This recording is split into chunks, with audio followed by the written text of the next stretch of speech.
Hey guys, welcome back. Thank you again for joining me. Today I am talking more deeply about behavior and how to manage kids' challenging behaviors.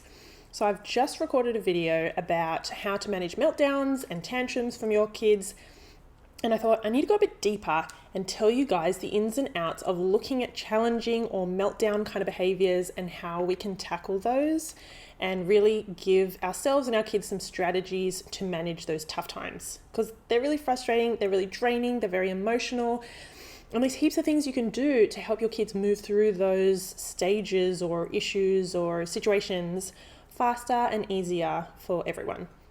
So I just want to quickly introduce myself in case you guys are new to my channel and my videos. I'm Steph Pinto and I'm an emotional intelligence coach, and my mission is to help kids and parents to become more calmer, more connected, more emotionally balanced and happier really, and have a happier home. And obviously everything is underpinned by emotional intelligence.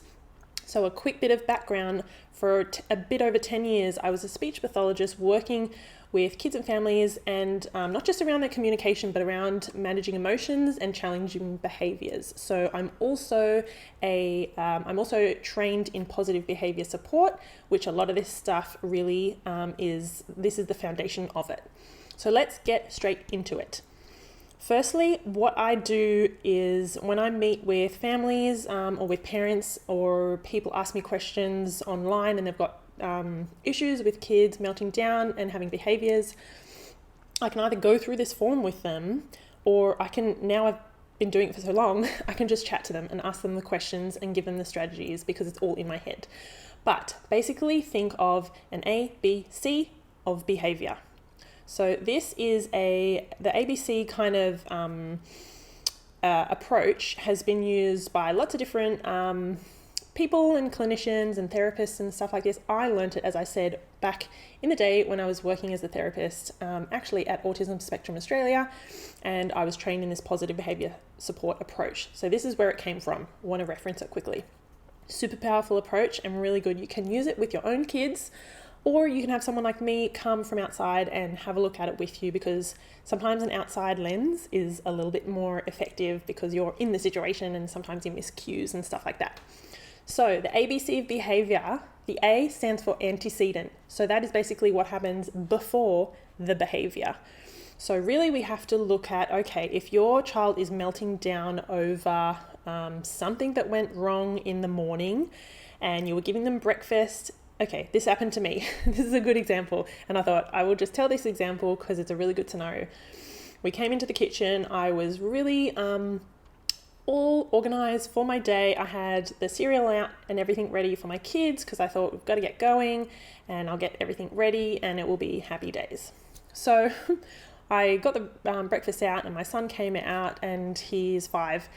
And he just took one look at the breakfast and melted down, was like, no. And I was like, what is going on? Like, oh, we've got to get going. I've got to go to work, this, that, the other. And I was like, what triggered this? What the hell happened? You kind of get blindsided by it. So looking at the antecedent, or what's happening before, is like, has he had a bad night's sleep? How are his emotions? Is he tired? What is happening directly before the behavior as well? So not just if he's tired or sick, but did something happen just beforehand? Who was around him that might have triggered him? So like, who is there? What's the situation? What activity or task is your child doing? So it's looking at what happened before, immediately before, and then like in the morning of the behavior. So all of that stuff can affect your child's behavior and like be a possible trigger. So that's the A. And the second part is the B, and that's behavior. So the specific behavior that your child displayed. So my son was crying, and this is how I'd fill in the form. I would write, he was crying, he was stamping his feet, he was a bit whingy, he was saying no, and it's detailing how long the behavior lasted for as well. So it lasted for like 60 seconds or whatever. And just all the specifics around the exact behavior. So for other kids, I've worked with kids who might bite other kids at childcare, or who might shove their peers when they want to play with them. And so it's looking at what exactly was happening during that behavior. So for my son, it was those things, and I would write those on the form, and then we would move on to the next part, which is the C, and that's consequence, which doesn't strictly mean what is the consequence you gave them. It's, okay, what happened after the behavior? So just in terms of consequence, meaning after the behavior had finished, what happened from then on? So next. And so that's looking at what worked, what didn't work, what kind of strategies did you try, how did the child calm down? Sometimes they calm down on their own, sometimes you need to give them a hug or a drink, and lots of other stuff like that. So what happened afterwards, be specific and write it down, and you get to see a whole picture of that behavior and what triggered it and what happened after and what worked and what didn't. So looking at all those bits of information, then you can look for the function of the behavior. So that's, okay, what might this behavior have been aiming to do? So the function of the behavior can be many things. It might be that your child is trying to communicate something with you and they didn't have the means at that time, emotionally or otherwise. It might be that they were trying to get attention from you or get away from your attention. And it might mean that they wanted to get something like an object or some kind of reward, or it might be that they wanted to get away from something. So if they don't like a task or activity, they want to get away from it. Or if they want more time on the iPad, then they might have a meltdown or tantrum so that they get something. Usually those are the main kind of functions of a behavior. They might also be sensory. So for younger kids or for kids who might have challenging different sensory needs and things like that, sometimes it's a sensory effect that they are seeking to get or get away from. So you can look at the functions of this behavior. So going back to the story about the cereal with my son, I had realized that I asked him, I said, what is going on? What's wrong? I got your cereal ready. We're ready to go. I poured it in the bowl and everything, like it was laid out for him. And I said, what's going on?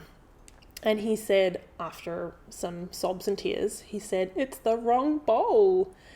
And I was like, what? And I looked, and I had used his Paw Patrol bowl instead of his little Bunnykins bowl. And that was his favorite one, but it was in the dishwasher at the time, so I didn't use it. And he had this meltdown over it. And I was like, whoa, dude, all you have to do is say, can I swap the bowl? Anyway, so obviously at that point of time, he woke up just from a long sleep and he didn't have the resources to be able to say that. So I gave him the option. I said, look, this is where it is. It's in the dishwasher. Do you want me to get it out and wash it? We can do it. So I was trying to help him problem solve. What could we do? It's just here. Do you want me to tip it in? Oh, look, it's done. And so that's how we resolve the situation. So there are always times when you can plan out, you can see patterns, you can see what the function of the behaviors are. And there are times after that where you can sit down and think, okay, what can I do to replace this challenging behavior with a more appropriate one? It might be appropriate for the situation or age appropriate or whatever. So you can brainstorm that. And as I said, someone like me can always come in and help you do that so that you look at different ways that the child can respond in that situation rather than reacting. There's heaps of stuff you can do. So that is, like I said, now I keep that in my mind and I can do it without having to write it down and plan it out, but I look at what's happening before, the specifics, and then after, and then we plan from there. And they're really effective. Like once you understand the function of behaviors, you're like, oh, this is what they want, and it's happening every day after school or whatever, and this is how I can move forward with, teaching them some strategies to be able to do X or Y or Z. So really, really powerful stuff. I hope that was really interesting for you guys. Let me know if you want some help with something that you're going through with your kids. And I am always happy to chat on the phone or do some Zoom sessions in terms of helping with emotional intelligence and managing those tricky situations. All right, thank you guys for joining me. If I didn't already say, I would love for you to subscribe to my channel so you don't miss any other videos, and please give this one a like if you thought it was helpful, and I will see you guys next time. Bye.